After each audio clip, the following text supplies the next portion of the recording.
Vamos a poner a grabar así cualquier cosa. Todo lo que digas será usado en tu contra. Seguramente. Te Ahí voy me a dar dejas permiso compartir para compartir. pantalla. Gracias. Ahí está. Bien. Ah, tenés el blog de notas. ¿No lo hiciste con el Visual Studio? Sí, lo hice, pero lo fui guardando aquí. Claro. Sí, está bien. Aún. Los... Bueno, el 8. Vamos a ver el 8. Que fue uno. Bueno, el 7 y el 8, pero el 8 fue el que adelanté algo. Dale.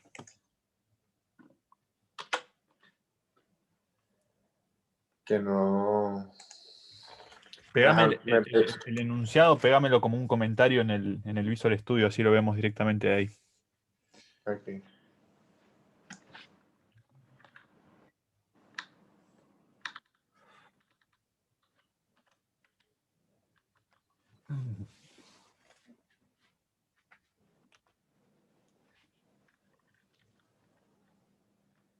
Las dos barras, ahí está.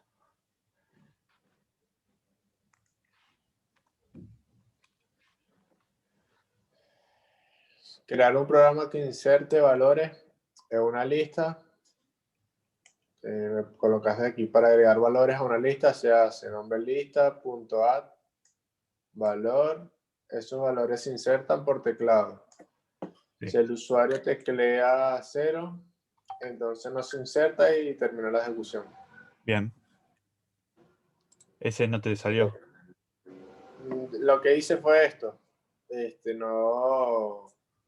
A ver. No, me faltó la parte del 0 del while. Me imagino que es un while. Usar el while.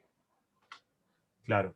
Vos lo que hiciste ahí es insertar valores en una lista Ajá. hardcodeados. O sea, ya los insertaste en el código.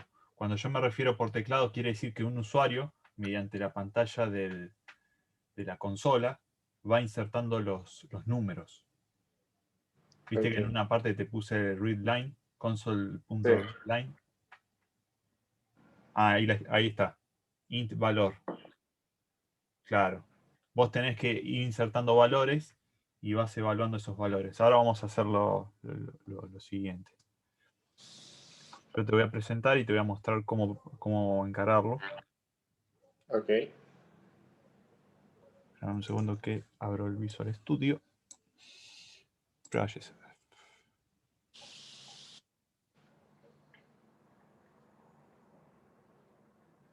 Bien.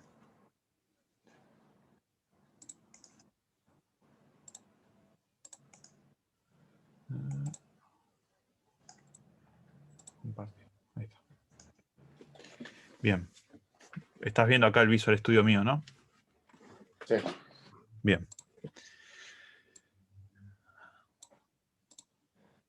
Es una lista de enteros, obviamente, lo que tenemos que crear, así que empezamos por eso.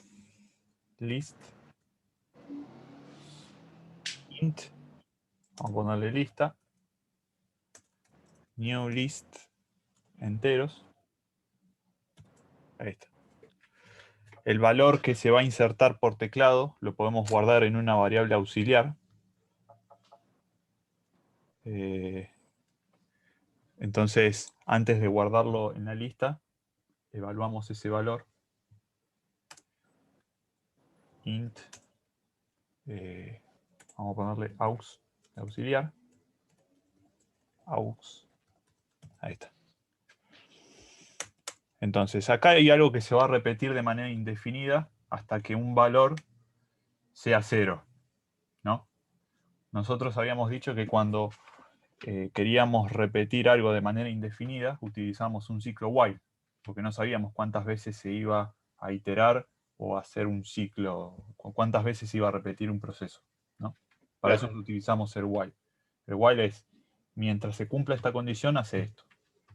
¿Sí? Okay. Con el for nosotros establecíamos de antemano cuántas veces se iba a repetir un proceso. ¿Sí? Entonces, mientras while auxiliar sea distinto de 0,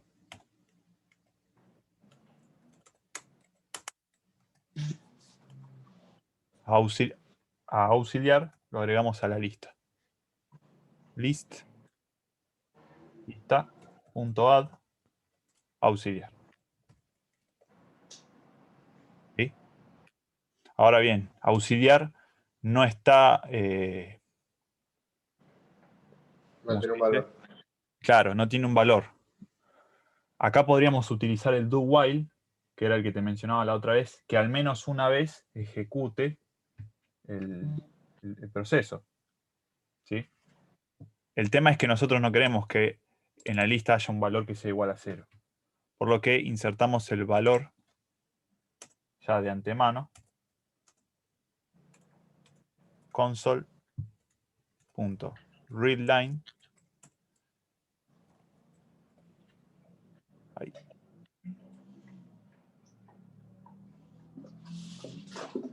Esto devuelve String. un string y entonces hay que castearlo, Convertir. es decir, convertirlo a otro valor. Para hacer eso, se hace esto. Ah, pero no me deja. Yo lo hice con el to. To int. Ajá. No, o con el otro, ya te voy a decir cuál es con. Tu string no, pero tu string. A ver. No, convert.toInt32. Convert.int32. Ahí está, ¿viste? Sí. Eso ya se me había olvidado. Bueno, entonces acá el primer valor que inserta el usuario, esto se va a convertir siempre y cuando el valor sea un número, porque si inserta una letra, acá ya nos va a arrojar un error, ¿no? O habría que ver qué comportamiento toma, porque quizás hace una conversión de texto a número, hay que ver, ¿no? Pero la cuestión es que acá se almacena el valor. Ahora bien, esto se tiene que repetir. Sí. Entonces lo que tenemos que hacer es que esto esté dentro del coso, del while también.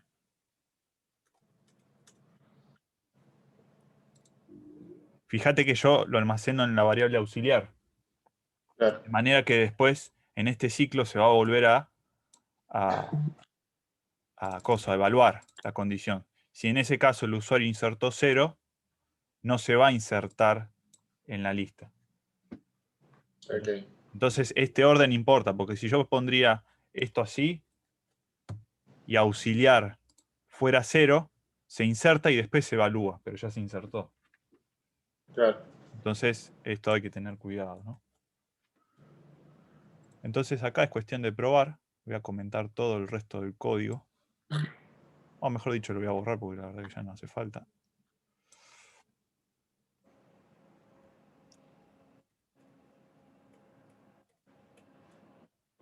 Bien.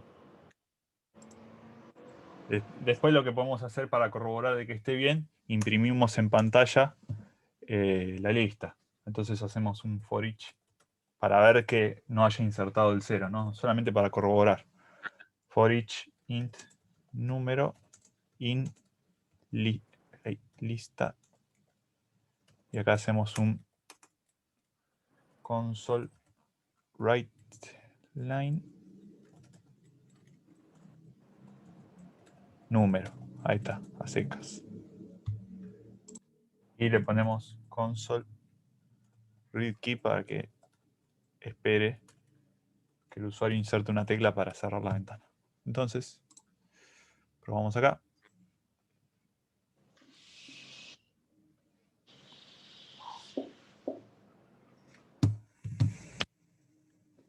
Bien, acá está esperando que insertemos el primer valor. Vamos a insertar 1. Apretamos Enter. Tenemos que insertar otro. Enter. Y insertamos 0. Fíjate que cuando inserté 0, ya enseguida me imprimió los demás valores. Claro. Fíjate que el 0 no me lo insertó. Claro. El for each yo no te lo pedí que lo hagas acá, pero esto es para corroborar de que realmente no Era así. era así, exactamente. De hecho, lo que podemos hacer es debuguear el código. ¿Qué quiere decir eso? Es, nosotros ejecutamos línea por línea el código y vamos viendo qué comportamiento tiene. ¿Cómo se hace eso? Se establece un breakpoint acá. Una pausa. Claro. Esto breakpoint quiere decir punto de quiebre. En donde el código, la ejecución del código se va a detener en este punto. Entonces, si yo le mando start, ¿ves? Que acá justo se detiene en esta línea. Claro. Entonces, ni siquiera puedo insertar una tecla, porque la instrucción de console write line todavía no se ejecutó. Entonces, cuando ahora le mande, fíjate que acá tenés unas teclitas, unos Sí. botoncitos. Este dice pasar a la siguiente línea, F10. Esto anótatelo. F10 es para pasar a la siguiente línea. Ok. F11 es para introducirse en el método que se está invocando. Después vamos a ver qué es esto de método que se está invocando, ¿no? Pero básicamente, si vos estás llamando, yo qué sé, a una función o algo así, vos te metés adentro de la función y seguís los pasos que se están ejecutando adentro. ¿Sí? Ok. O directamente podés darle paso a la siguiente línea y obviás todo lo que sucede adentro, ¿no? Pero en fin, le damos a siguiente y ahora sí, espera, bueno, me insertó todas las teclas que yo tomé. Le doy a Enter y fíjate que ahora pasa a la siguiente línea y me Claro. evalúa.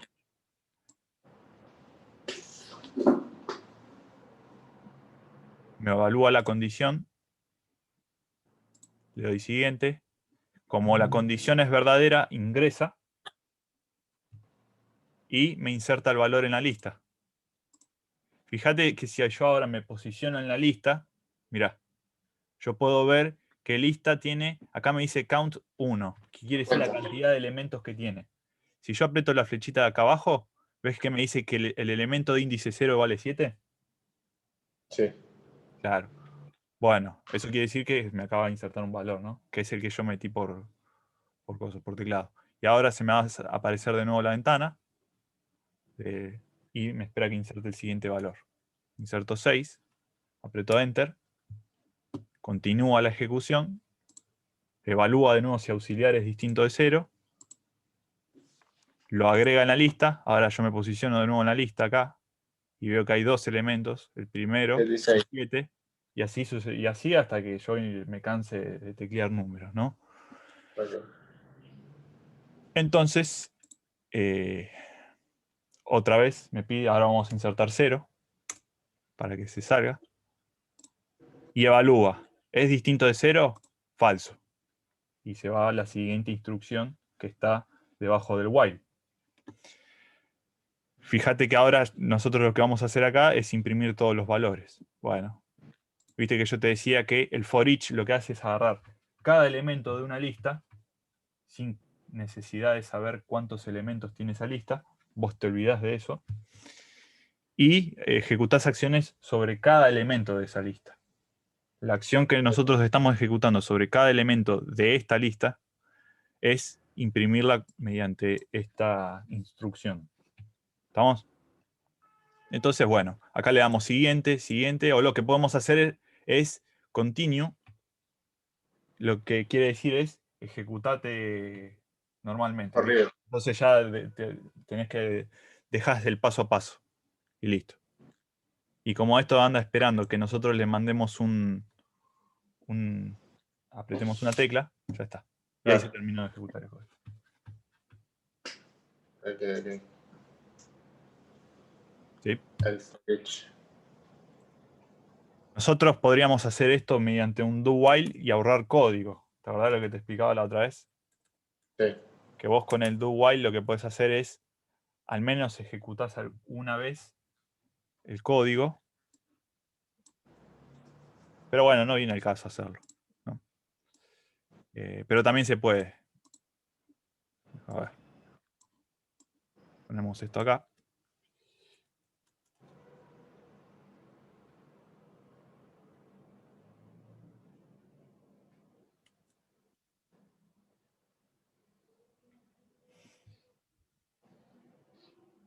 A ver si conviene o no conviene. No, no conviene hacerlo con el do while. Porque en el do while lo que se va a repetir es lo que va dentro del do. Y dentro del do yo sí o sí tengo que ponerle que lo inserte en la lista. No conviene.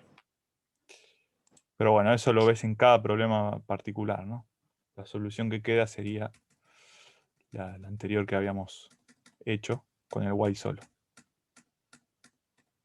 Pero a veces sucede, yo me acuerdo que en la facultad me tocaba hacer ejercicios en donde te mostraban un menú, ¿no? Un menú eran 5 strings impresos en pantalla, ¿no? Y cada opción tenía un número, ¿sí? Entonces vos decías, en la opción 1 te mostraba imprimir el nombre de la persona que está usando la aplicación, ¿no? En la opción 2, tal cosa. Y así, si la persona apretaba una tecla distinta de los números de las opciones, el programa terminaba. Entonces vos al menos una vez habías mostrado el menú. ¿Entendés? Para eso usábamos el do while. Pero en fin, acá en el trabajo no, casi ni lo usamos. La verdad que no me encontré en ninguna situación en donde lo uso. Lo que sí, ahora después de hacer el siguiente ejercicio, vamos a ver una estructura de control que me olvidé darte, que sí la usamos bastante, que seguramente también la habrás visto con los muchachos, que es el switch case, ¿no? Pero bueno, vamos a hacer el otro ejercicio. ¿El 7 no te salía? El 7, sí. Bien. Dice, crear un programa que imprima por pantallas los valores de la lista que son divisibles por 2. Tenés que usar el operador módulo, bla, bla, bla, bla, si es divisible. Bueno, acá yo no te digo cómo, de dónde obtener los valores de la lista. Acá sí los podemos hardcodear, es decir, los insertamos en el código directamente, ¿no? Okay. Podés hacer una combinación del 7 con el 8 y decir que el usuario los introduzca y después imprimir los que son divisibles por 2. Sí, también lo puedes hacer. Pero bueno, vamos a hacer la sencilla, ¿no? Entonces, vamos a crear una lista de enteros. De nuevo lista. New list. Y vamos a introducir 2, 5, 8. Así. Todo aleatorio. Y lo que tenemos que hacer con cada elemento de la lista es imprimir por pantalla. Con imprimir por pantalla me refiero a que me lo muestre en la consola. Console, write line, ¿no? Okay. Entonces, usamos un for each. Acordate que en el for each el tipo de dato tiene que coincidir con los elementos de la lista. En este caso son una lista de enteros. Entonces int, el nombre que vos quieras ponerle al elemento de la lista, número. ¿Y en qué lista estamos hablando? In lista. ¿Listo? Entonces el for each recorre cada elemento de la lista y hace una acción sobre ese elemento, ¿no? Se va moviendo desde la posición 0 hasta la última posición. ¿Qué es lo que vamos a hacer? Es que si número, if, es divisible por 2. ¿Cómo se utiliza que un número sea divisible por 2? Bueno, esto ya tiene que ver con una cuestión matemática. Yo no sé si te acordás cuando hacíamos las cuentas a mano. ¿Viste? Sí, ahí me explicó Cristian Claro, que uno era el resultado y el otro era el final. claro. Cuando vos haces una división, tenés que, si el resto es 0, el resto de la división es 0, es porque el número es divisible por ese Claro. otro número con el que lo estás dividiendo, ¿no? O sea, esto, paint. Vos tenés 5, yo no sé si en Venezuela lo hacían así o no, 5 dividido 2. Sí, Bueno, 2 por 2, 4. 4. Resto 1. Como el resto ya es más chico que el divisor, entonces la finalizás ahí y haces un rulete así. Entonces 5 no es, no sé, no es múltiplo, 2 no es múltiplo de 5, o 5 no divide a 2. porque el resto no es 0. Bueno, en programación, ¿cómo se utiliza? Hay un operador que te devuelve el resto, este número, de la división. ¿Cómo lo haces? Número, porcentaje y el número por el cual quieres dividir. Esto te devuelve el resto. ¿Sí? Sí. ¿Cómo sabemos si es par? Yo te puse acá si era par. Que son divisibles por 2, son números pares, ¿no? Estamos de acuerdo con eso. Entonces, ¿qué se tiene que cumplir? Acá tenemos un número que tiene que ser igual a 0. Bueno, con el operador de comparación, que era el igual, hacemos así. Okay. Abrimos paréntesis. Si se cumple esta condición, console writeLine número. Listo.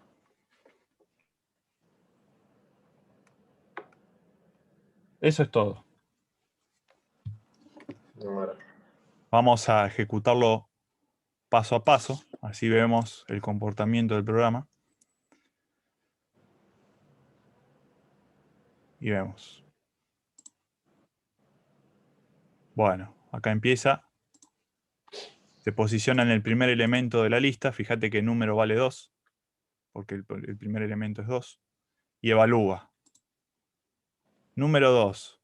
¿El resto de dividir 2 por 2 es 0? Sí. Entra en el if e imprime. Si vemos acá la consola, nos muestra el 2. Okay. Pasamos con el siguiente número, que ahora va a ser el 5.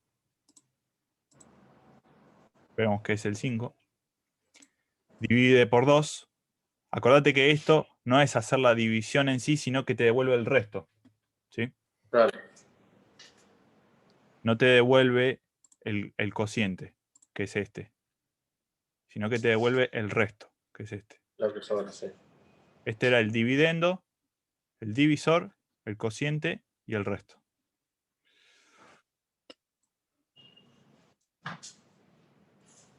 Y como no cumple, no hace nada, no lo va a imprimir.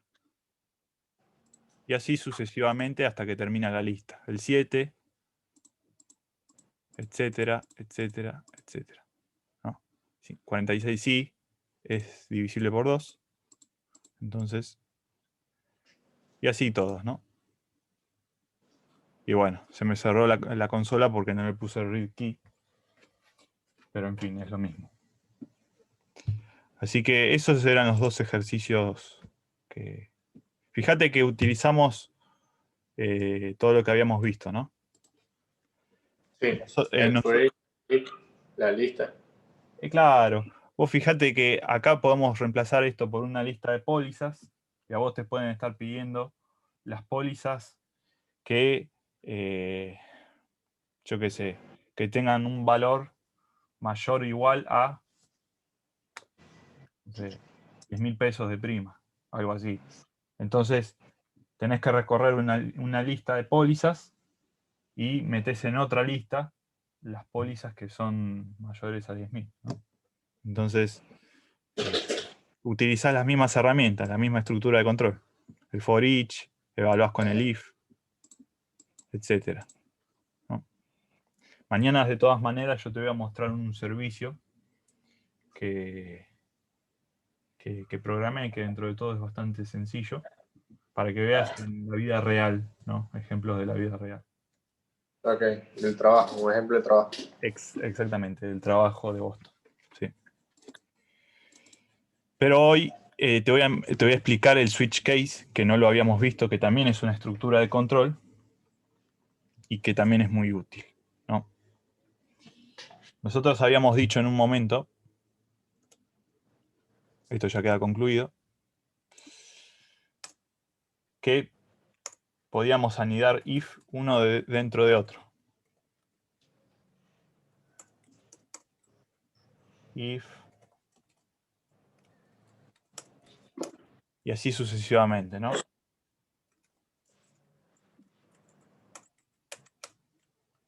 Bueno, suponete que nos dan un número, int, número, y vale 5 o 6. Vamos a poner 6. Entonces, si decimos, si número es igual a o es menor a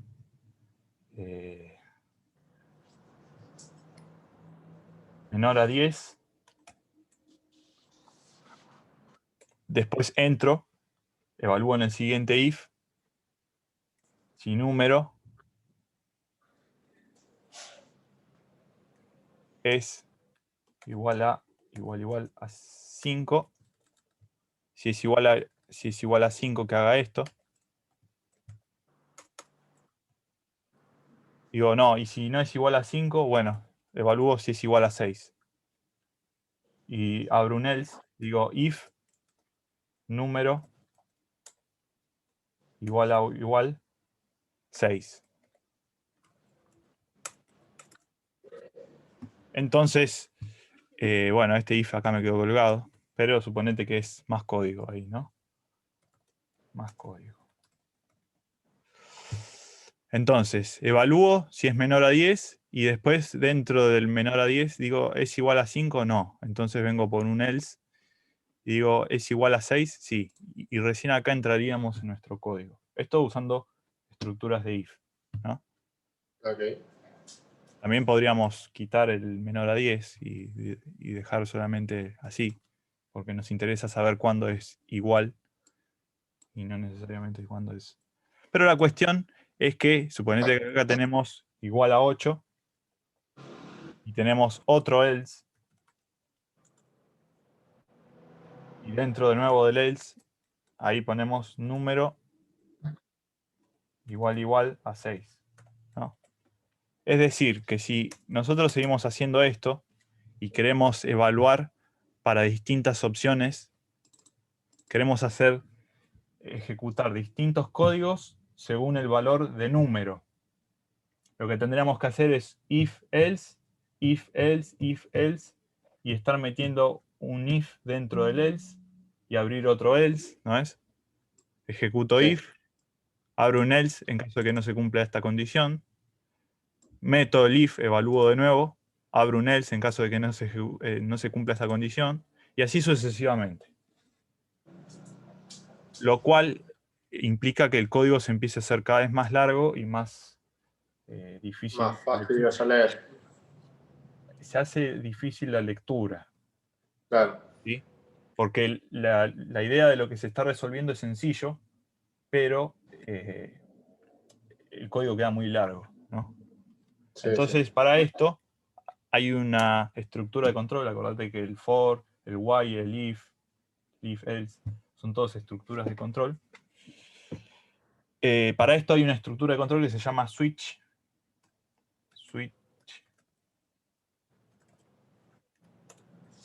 en donde por paréntesis se introduce qué es lo que se va a evaluar, en este caso número.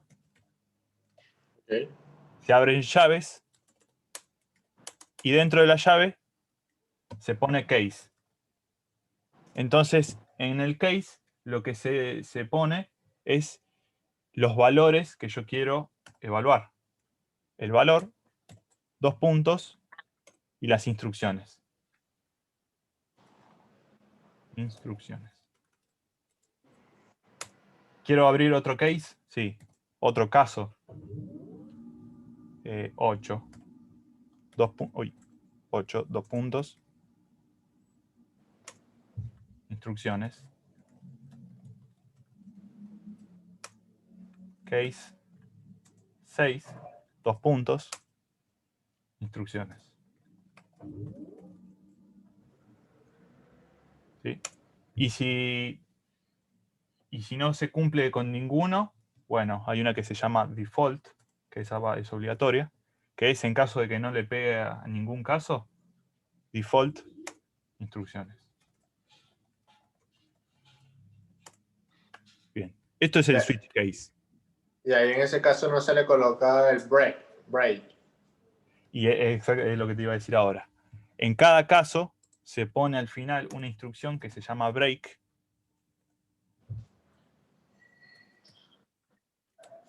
Esto se hace en todos los casos. Después de las instrucciones. Y ahí está. Y ahí estaría nuestro switch case. Fíjate la diferencia entre esto y Sí, esto. y esto, obvio. El switch. ¿Sí? Vos ponés entre paréntesis lo que vas a evaluar y los case, los valores de los case, tienen que coincidir con el valor que va a contener la variable que estás evaluando. Ok. ¿Sí? Acá no podés poner un string cuando acá estás poniendo un entero. Claro. Si querés podés probar a ver qué sucede. Bueno, fija no te va a entrar nunca, ¿no? Explota eso. Habría que probar a ver qué sucede. Vamos a probar. A ver si compila o no. Para mí no compila.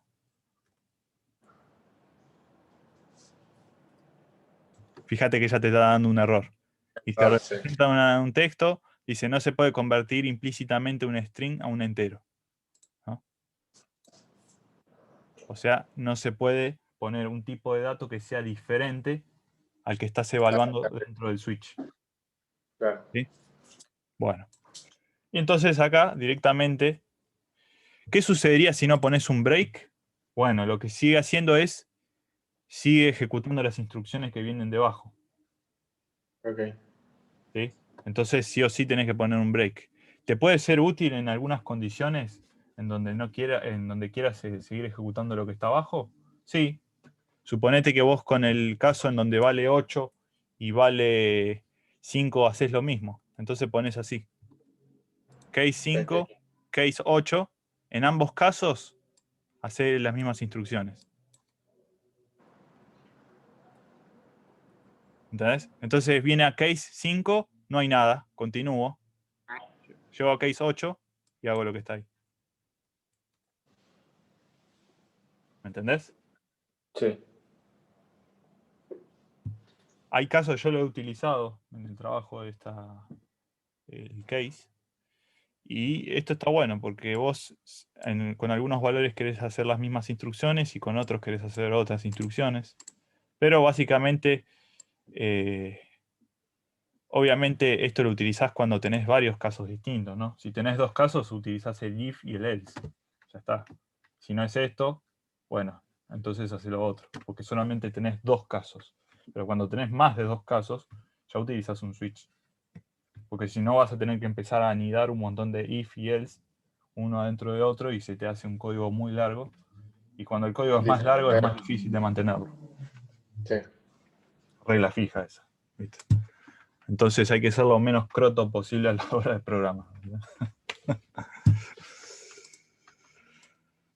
En fin, esto era con respecto al switch, a la estructura de control switch. La habrás visto en JavaScript. Incluso en Sí. JavaScript tiene la misma notación. Acordate que el default sirve en caso de que no se cumpla ninguno de los casos. Si vos dejás solamente el break, no hace nada. ¿Sí? Podés dejar así, tranquilamente. Sí, porque vos digo, bueno, si no se da ninguno de los casos, que no haga nada. Y listo. Ok. E incluso podés sacarle el break en el default, pero me parece que ya te pide algo sí o sí que le pongas. ¿O no? No, mira. Sí, sí, ahí te pide Claro algo. que no. Ahí te pide algo. Entonces le pones el break nada más y listo. Así que bueno. Y bueno, después dentro de las instrucciones acá podrás poner if y un montón de cosas más, ¿no? Todo lo que ya vimos lo podés utilizar dentro de Dentro del with. cada caso, ¿no? Por eso es case, ¿no? Bien. Este era el que se me había olvidado la vez pasada, que habíamos visto. Algo parecido que podemos hacer a un case con if es lo siguiente. En vez de tener que usar if else, es if número 8.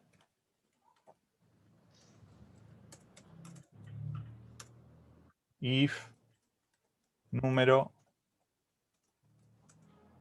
6. Entonces vos fijate que acá se estaría dando un comportamiento similar. Porque yo digo, bueno, si es 5 hace esto, si es 8 hace esto, si es 6 hace esto. ¿Cuál es la gran diferencia? La gran diferencia es que vas a estar ejecutando instrucciones de más. Por ejemplo, suponete que, bueno, dejamos el valor en 6. Yo evalúo si es 5. ¿Es 5? No. ¿Es 6? ¿Es 8? No. ¿Es 6? Sí. Bueno, ahora imagínate que es 5. ¿Es 5? Sí. Entra, ejecuta. Pero después continúa el código. ¿Es 8? Claro, No. ¿Es 6? No. Entonces sigue ejecutando, sigue evaluando cosas que ya no tienen sentido. claro, Con el switch case, eso no sucede si vos pones un break donde corresponde. O si claro. querés. Ahí por ejemplo ejecuta el 5 y el 8 y después para. Exactamente, ya se termina la ejecución.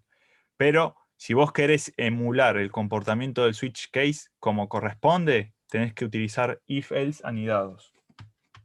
¿Sí? Mm, De esta manera, ¿por qué? Porque con el else lo que haces es que cuando no se cumple esta condición, venga acá adentro, ¿me entendés? ok. Entonces, las evaluaciones que se hacen sobre los valores son menos, ¿no? Hasta que llegue. ¿Sí? Pero bueno, para eso existe el switch case, donde te permite evaluar distintas posibilidades, ¿no? En fin, esto con respecto a lo que teníamos que ver con estructuras de control. Después hay un tipo de dato. Vos la otra vez me dijiste que float permitía decimales, estabas en lo correcto. Yo te había dicho que no, que eran solamente valores más grandes, pero sí, el float te permite valores decimales. O sea, son los números reales. ¿Sí? Los enteros no son con coma. ¿Sí? Ok. Los números reales iban con coma. ¿Sí? Por los que float te permite un mayor rango de números. ¿Sí?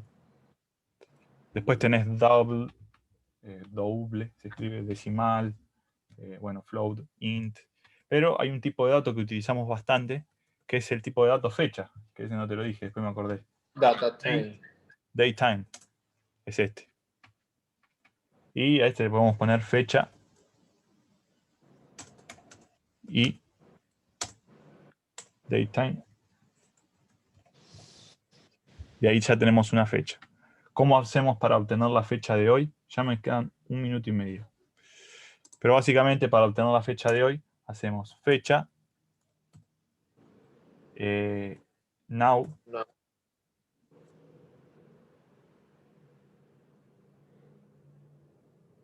¿no me la tomó? Ah, no. Esto se hace así. Es datetime, now, ahí está. Y ahí, si ejecutamos esto, nos va a retornar que la fecha es el día de hoy, Otro. la hora. No te tira la hora, los minutos y todo lo demás. Hay una diferencia entre este tipo de datos y los que acabamos de ver entre la clase pasada y la de hoy, ¿no? Este tipo de datos ya son objetos, o bueno, acá son estructuras, pero vamos a ver cuál es la diferencia. Ahora se va a cortar, así que te voy a pasar el link de nuevo, ¿sí? Ok. Se corta.